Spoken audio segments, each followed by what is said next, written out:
Today I'm going to show you how to use the Solver add-in in Microsoft Excel.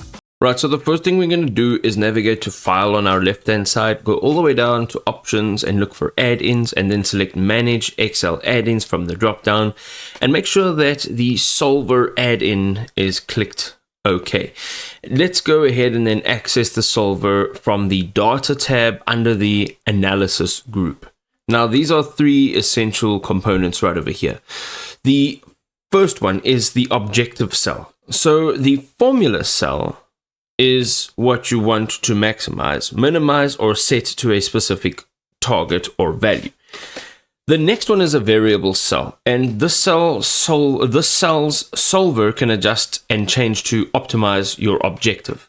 And then the last thing over here is the constraints cell. Right, so these are rules that limit variable cells such as budget, caps, minimum production levels, or even inventory limits. And because this is so widely used, there are so many different possibilities.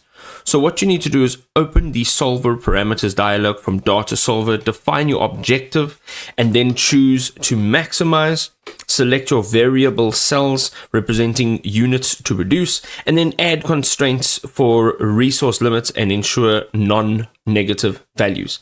From here, you're going to click on Solve and watch Solver work its magic, adjusting the variables to find the optimal solution.